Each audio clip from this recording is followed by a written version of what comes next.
Uh, Today's topic will be bacterial cell. This is the basic of microbiology. So, in order to study the microbiology well, we must understand what is bacterial cell. Before we come to the bacterial cell, let me tell you what is bacteria. Bacteria, students, are unicellular organism possessing their own genetic material, either DNA or RNA. As such, they are capable of performing all vital life processes. What are the vital life processes? First is metabolism. Second is growth and development. And next is reproduction. Simple language में bacteria unicellular organism होते हैं, single cell के बने होते हैं. उनके पास अपना genetic material होता है, या डीएनए होगा या आरएनए होगा, दोनों कभी नहीं होते, एक ही होगा, या डीएनए होगा या आरएनए होगा. वो लाइफ प्रोसेस के सभी प्रोसेसेस खुद कर सकते हैं, जैसे metabolism, growth and development and reproduction. Bacteria are ubiquitous. Ubiquitous का मतलब होता है बैक्टीरिया हर जगह प्रेजेंट होते हैं. So, bacteria are unicellular organism possessing their own genetic material, either DNA or RNA, but never both. As such, are capable of performing all vital life processes like metabolism, growth and development, reproduction. These are the vital processes जो bacteria खुद कर सकता है. And bacteria ubiquitous. Ubiquitous means bacteria दुनिया में हर जगह होता है. आप कहीं भी जाइए, बैक्टीरिया आपको हर जगह होगा.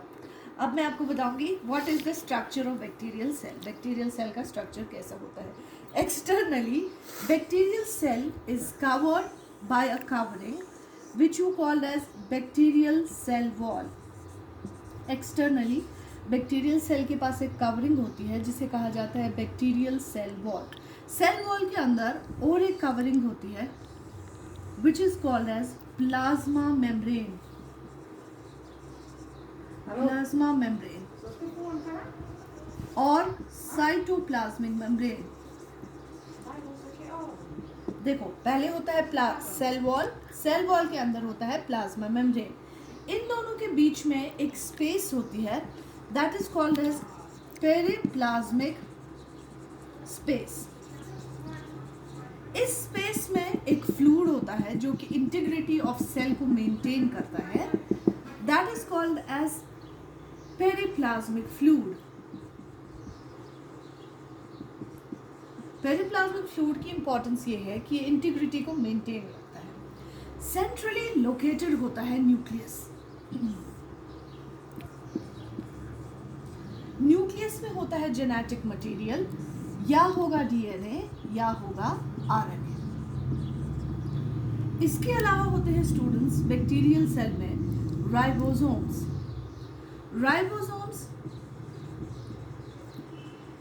Ribosomes are the site of protein synthesis.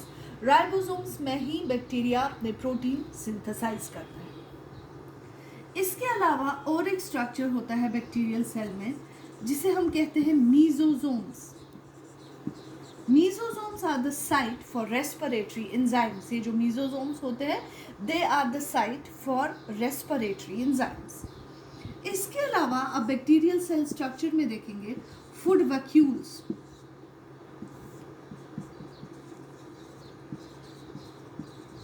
Food vacuoles food को स्टोर करने में हेल्प करते हैं. जैसे आपकी बॉडी फैट को एडिपोज टिश्यूज में स्टोर करती है उस वक्त के लिए जब कोई स्टार्वेशन होती है, सिमिलरली बैक्टीरियल सेल भी अपना एक्स्ट्रा एनर्जी और अपनी एक्स्ट्रा फैट्स फूड वैक्यूल्स में स्टोर करती है जबकि for the condition of starvation. इसके अलावा बैक्टीरियल सेल के पास और एक अपर्चर होता है, एक ऐसा aperture which is called as flagella. Flagella एक लोकोमोटरी ऑर्गन होता है जो बैक्टीरिया को एक जगह से दूसरी जगह जाने में हेल्प करता है. इसके अलावा उनके पास होता है और एक ऑर्गन जिसे हम कहते हैं पिलाई. पिलाई is the organ of reproduction. वो बैक्टीरिया जो कंजुगेशन के जरिए रिप्रोडक्शन करते हैं उनमें ये बहुत ज़्यादा इंपॉर्टेंट होता है. This organ is called as pili. इसके अलावा कुछ ऑर्गेनिजम्स के पास एक एक्सटर्नल कवरिंग होती है, बिल्कुल बाहर से कवरिंग लगी होती है, that is called as capsule. ठीक है स्टूडेंट्स, कैप्सूल का काम होता है एक्स्ट्रा प्रोटेक्शन देना, और जब एडवर्स एनवायरमेंटल कंडीशन हो ताकि उसमें बैक्टीरिया बहुत अच्छे से रह सके, उस चीज़ के लिए ज़रूरत होता है कैप्सूल। मैं एक बार फिर रिवाइज करती हूँ। Bacteria are unicellular, they possess their own genetic material, either DNA or RNA, but never both. So, as such, they are capable of performing all vital life processes. What are the vital life processes? Metabolism, growth and development, and reproduction. और एक चीज़ जो bacteria के बारे में आपको याद रखनी है, दैट इज बैक्टीरिया आर यूबिक्वाइटस। जब हम सेल स्ट्रक्चर देखते हैं एक्सटर्नली, उसके पास एक वॉल होता है which is called as bacterial cell wall. Bacterial cell wall के अंदर और एक मेम्ब्रेन होता है which is called as plasma membrane और साइटोप्लाज्मिक मेम्ब्रेन। इन दोनों के बीच में एक स्पेस होती है which is called as periplasmic space. This space is filled with a fluid called as periplasmic fluid. Centrally होता है न्यूक्लियस, और न्यूक्लियस के अंदर होता है जेनेटिक मटेरियल, या डीएनए होगा या आरएनए होगा। उसके अलावा बैक्टीरियल सेल में होते हैं ribosomes. Ribosomes are the site for protein synthesis. उसके अलावा होते हैं mesosomes. Mesosomes are the site for respiratory enzymes. उसके अलावा होते हैं फूड वैक्यूल्स। फूड वैक्यूल्स का काम होता है स्टोरेज करना। कुछ बैक्टीरियल सेल के पास एक अपर्चर होता है, locomotory aperture called as flagella. कुछ के पास पर्टिकुलरली वो बैक्टीरिया जो बाइनरी फिशन से डिवाइड नहीं करते हैं, जो कि कंजुगेशन से डिवाइड करते हैं, उनके पास होता है पिलाई। पिलाई is a reproductive organ for those bacteria which reproduces by the process of conjugation. इसके अलावा एक्सटर्नली बैक्टीरियल सेल के पास एक कवरिंग होती है जो सभी बैक्टीरिया के पास नहीं होती है, सिर्फ उनके पास जो एडवर्स एनवायरमेंटल कंडीशंस में रहते हैं, that is called as capsule. I hope it's clear. If you have any doubt, you can message me on my WhatsApp. Thank you.